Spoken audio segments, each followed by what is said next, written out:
ओम श्री गणेशाय नमः। दोस्तों, आप सभी को ऋषि पंचमी की ढेर सारी शुभकामनाएं। आज की वीडियो में आप सुनेंगे ऋषि पंचमी व्रत की संपूर्ण कथा। जो भी भक्तजन ऋषि पंचमी का व्रत करते हैं उन्हें ऋषि पंचमी की व्रत कथा को भी अवश्य पढ़ना अथवा सुनना चाहिए। ऋषि पंचमी हिंदू धर्म का एक महत्वपूर्ण त्योहार है जो सप्त ऋषियों को समर्पित है। इस दिन ऋषियों का पूजन करने और उनके आशीर्वाद प्राप्त करने का विशेष महत्व है। महिलाएं इस दिन व्रत रखती हैं और व्रत रखकर कथा को पढ़ती अथवा सुनती हैं। हिंदू धर्म में हर साल भाद्रपद माह के शुक्ल पक्ष की पंचमी तिथि को ऋषि पंचमी का व्रत बड़े ही उत्साह के साथ रखा जाता है। इस दिन सप्त ऋषि की पूजा करने की परंपरा कई वर्षों से चली आ रही है। यह व्रत पाप से मुक्ति पाने के लिए भी किया जाता है। ऐसी मान्यता है कि महिलाओं को ऋषि पंचमी का व्रत करने से मासिक धर्म के दौरान भोजन को दूषित करने के पाप से मुक्ति मिलती है। मान्यता ये भी है कि स्त्रियों को मासिक धर्म के दौरान काम करने से रजस्वला दोष लगता है। अगर महिलाएं ऋषि पंचमी का व्रत करती हैं तो वो रजस्वला दोष से मुक्त हो जाती हैं।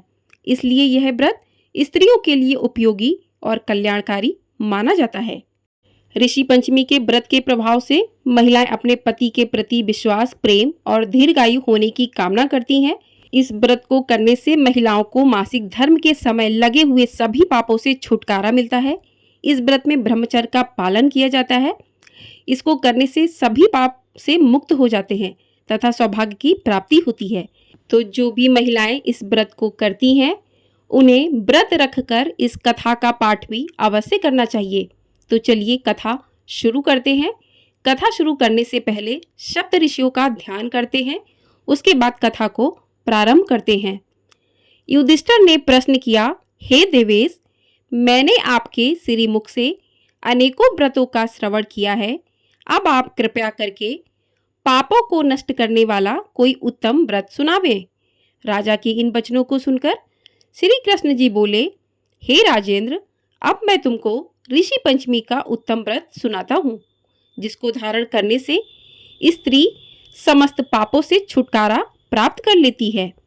हे नृपोत्तम, पूर्व समय में वृत्तासुर का वध करने के कारण इंद्र के उस पाप को 4 स्थानों पर बांट दिया। पहला अग्नि की ज्वाला में, दूसरा नदियों के बरसाती जल में, तीसरा पर्वतों में और चौथा स्त्री के रज में। उस रजस्वला धर्म में जाने अनजाने उससे जो भी पाप हो जाते उनकी शुद्धि के लिए ऋषि पंचमी व्रत करना उत्तम है। यह व्रत समान रूप से चारों वर्णों की स्त्रियों को करना चाहिए। इसी विषय में एक प्राचीन कथा का वर्णन करता हूँ।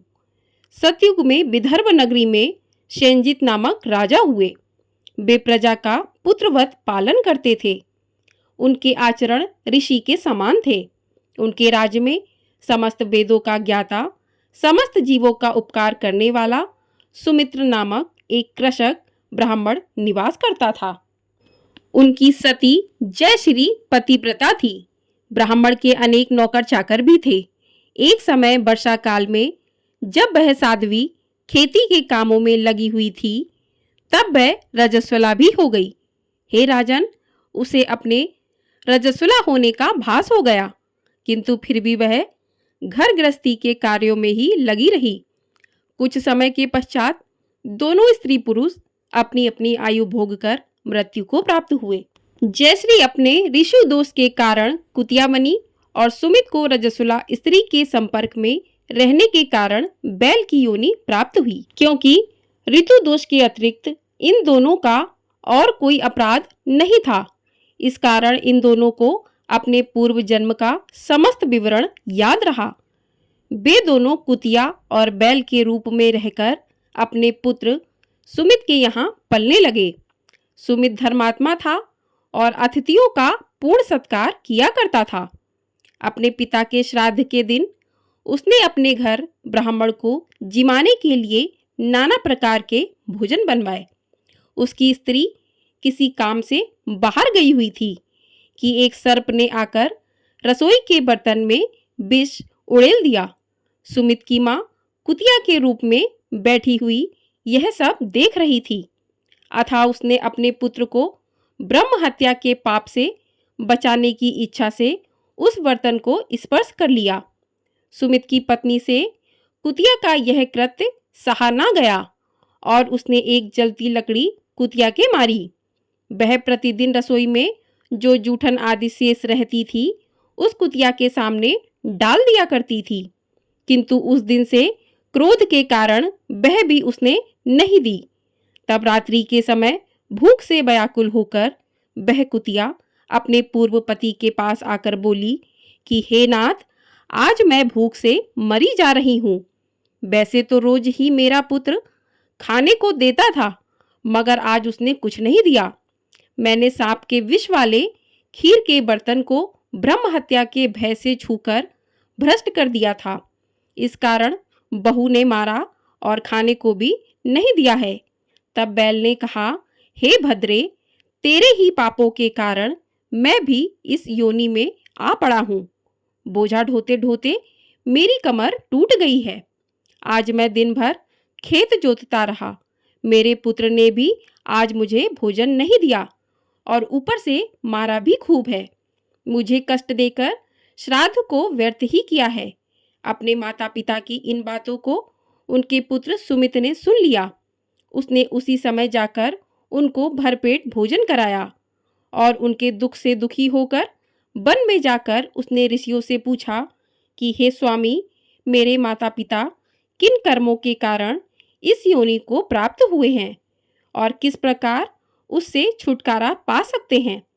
सुमित ने उन वचनों को श्रवण कर सर्पतपा नामक महर्षि दया करके, बाले पूर्व जन्म में ही तुम्हारी माता ने अपने उच्च श्रृंखल स्वभाव के कारण रजस्वला होते हुए भी घर गृहस्थी की समस्त वस्तुओं को स्पर्श किया था और तुम्हारे पिता ने उसको स्पर्श किया था। इसी कारण वे कुतिया और बैल की योनि को प्राप्त हुए हैं। तुम उनकी मुक्ति के लिए ऋषि पंचमी का व्रत धारण करो। श्री कृष्ण जी बोले, हे राजन, महर्षि सर्वतपा के इन वचनों को श्रवण करके सुमित अपने घर लौट आया और ऋषि पंचमी का दिन आने पर उसने अपनी स्त्री सहित उस व्रत को धारण किया और उसके पुण्य को अपने माता पिता को दे दिया। व्रत के प्रभाव से उसके माता पिता दोनों ही पशु योनियों से मुक्त हो गए और स्वर्ग को चले गए। जो भी स्त्री इस व्रत को धारण करती है वह समस्त सुखों को पाती है और अंत में वैकुंठ धाम को जाती हैं। तो इस प्रकार से ऋषि पंचमी की व्रत कथा पूर्ण होती है। आप लोगों को ये वीडियो पसंद आई हो तो वीडियो को लाइक, शेयर और चैनल को सब्सक्राइब ज़रूर कर दीजिएगा। आपको हमारे चैनल पर आने वाले व्रत त्योहारों की कथाएं, शुभ मुहूर्त के बारे में जानकारी दी जाती है, तो चैनल को ढेर सारा अपना प्यार ज़रूर दीजिएगा और